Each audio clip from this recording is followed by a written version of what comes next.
الحمد للہ رب العالمین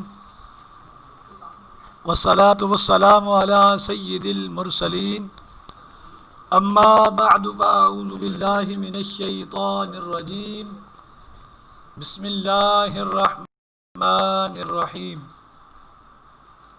السلام علیکم ورحمۃ اللہ وبرکاتہ۔ پیارے بچوں، آج ہم کلاس ہفتم کی اسلامیات کا سمر ویکیشن ورک کا پارٹ نمبر 3 کریں گے۔ امید ہے آپ سب کے پاس کاپی، پینسل اور سمر ویکیشن ورک موجود ہوگا۔ اگر نہیں ہے تو جلدی سے لے لیجیے۔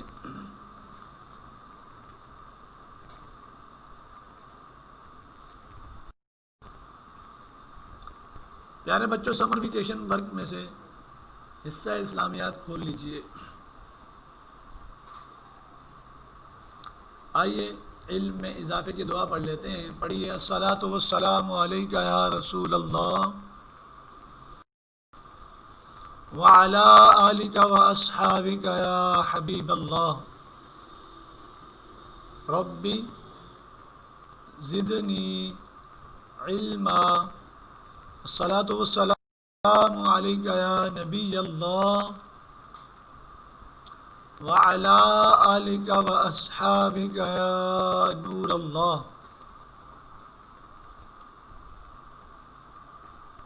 پیارے بچوں، ہمیں سمر ویکیشن ورک کے پارٹ 3 میں سوالات کے جوابات جان سکیں گے۔ سب سے پہلا سوال ہے، شرک کی تعریف بیان کیجیے کہ شرک کسے کہتے ہیں۔ اس کا جواب ہے، اللہ عز و جل کی ذات یا صفات میں کسی کو شریک ٹھہرانا، یہ شرک ہے۔ یعنی اللہ تبارک و تعالیٰ کی ذات میں یا اللہ تبارک و تعالیٰ کی صفات میں کسی اور کو شریک ٹھہرانا، یہ شرک کہلاتا ہے۔ سوال نمبر 2 ہے، ابلیس کون ہے اور اس کا کیا کام ہے؟ اس کا جواب یہ ہے کہ شیطانوں کا سردار ابلیس ہے اور اس کا کام انسانوں کو نیکی کے راستے سے دور کرنا ہے۔ یعنی شیطان جو ہے، ابلیس جو ہے، یہ شیطانوں کا سردار ہے، سب سے بڑا شیطان ہے۔ اور اس کا کام کیا ہے؟ اس کا کام ہے انسانوں کو نیکی کے راستے سے ہٹا کر گناہوں کے راستے پر لگانا، ہدایت کے راستے سے ہٹا کر گمراہی کے راستے پر ڈالنا، یہ شیطان کا کام ہے۔ سوال نمبر 3 ہے، معجزہ کسے کہتے ہیں؟ پیارے بچوں، جیسا کہ ہم نے ضیاء اسلام میں ایک سبق پڑھا تھا، معجزات انبیاء کرام علیہم السلام، جو پیج نمبر 17 پر موجود ہے، اس میں ہم نے انبیاء کرام علیہم السلام کے معجزات کے بارے میں پڑھا تھا۔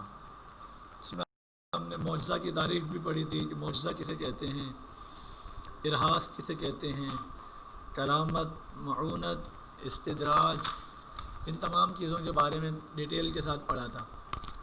اور اس کے ساتھ ساتھ ہم نے انبیاء کرام علیہم السلام کے معجزات کے بارے میں بھی پڑھا تھا۔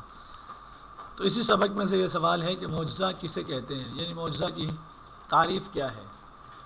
تو اس کی تعریف یہ ہے، وہ عجیب و غریب کام جو عادتاً ناممکن ہوں، مثلاً مردوں کو زندہ کرنا، اور اسی طرح ہاتھ کی انگلیوں سے پانی کے چشمے جاری کرنا، ڈوبے ہوئے سورج کو واپس لوٹانا، یہ وہ کام ہیں جو عادتاً محال ہیں، ناممکن ہیں۔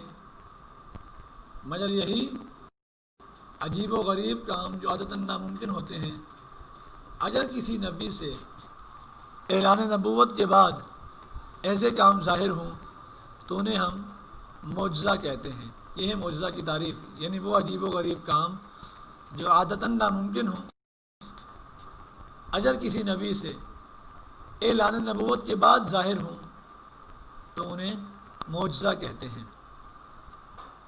پیارے بچوں، اگلا سوال ہے معونت سے کیا مراد ہے؟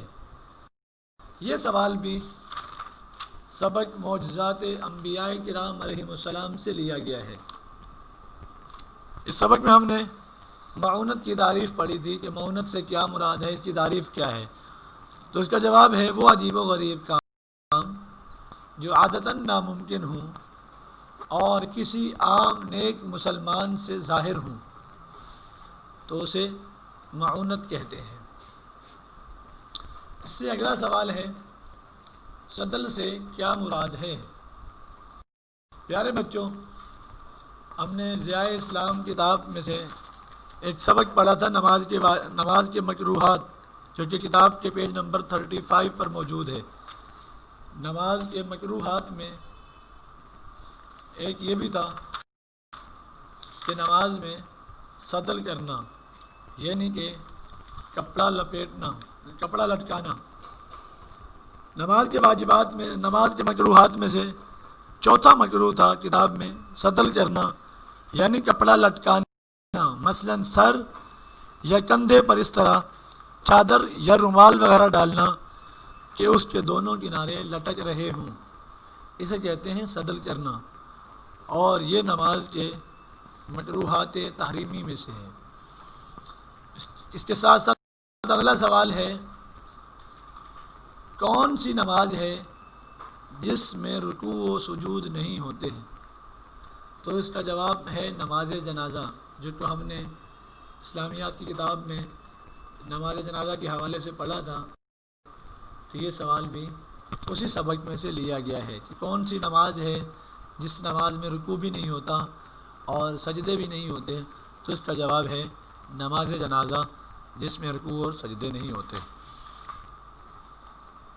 پیارے بچوں، اس سے اگلا سوال ہے عیب جوئی اور عیب پوشی کا فرق تحریر کیجیے۔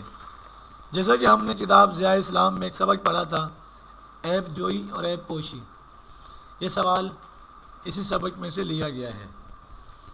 تو اس کا جواب یہ ہے کہ عیب جوئی بری اور مذموم عادت ہے، بری اور مذموم صفت ہے، جبکہ عیب پوشی اچھی اور محمود صفت یعنی عادت ہے۔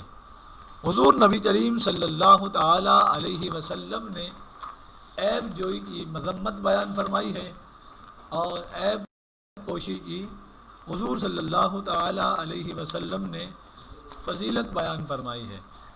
یعنی عیب پوشی اور عیب جوئی میں بہت بڑا فرق ہے۔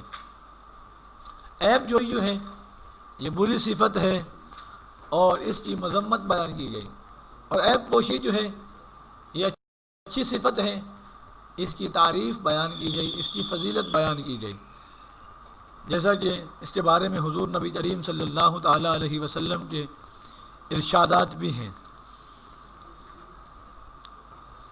عیب پوشی کے بارے میں حضور صلی اللہ تعالی علیہ وسلم کا، عیب جوئی کے بارے میں حضور نبی کریم صلی اللہ تعالی علیہ وسلم کا فرمان ہے کہ جو شخص مسلمانوں کی عیب تلاش کرے گا اللہ عز و جل اس کا عیب ظاہر فرما دے گا، اور اللہ عز و جل جس کا عیب ظاہر فرما دیتا ہے اسے رسوا کر دیتا ہے۔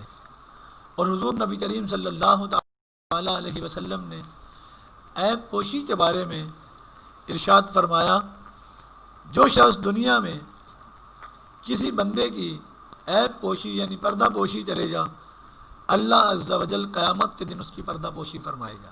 تو معلوم ہوا عیب جوئی اور عیب پوشی جو ہے ان میں بہت فرق ہے۔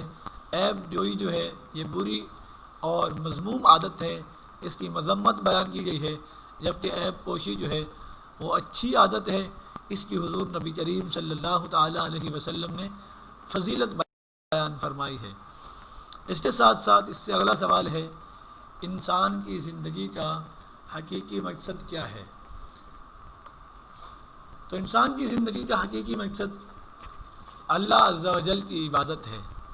قرآن مجید میں انسان کی تخلیق کا مقصد یوں بیان کیا گیا، ترجمہ اور میں نے جن اور آدمی اس لیے بنائے کہ میری عبادت کریں، یعنی اللہ تبارک و تعالیٰ نے انسانوں اور جنوں کی تخلیق کا مقصد بیان کرتے ہوئے ارشاد فرمایا وما خلقت الجن والانس الا لیعبدون، ترجمہ اور میں نے جن اور آدمی اس لیے بنائے کہ میری عبادت کریں۔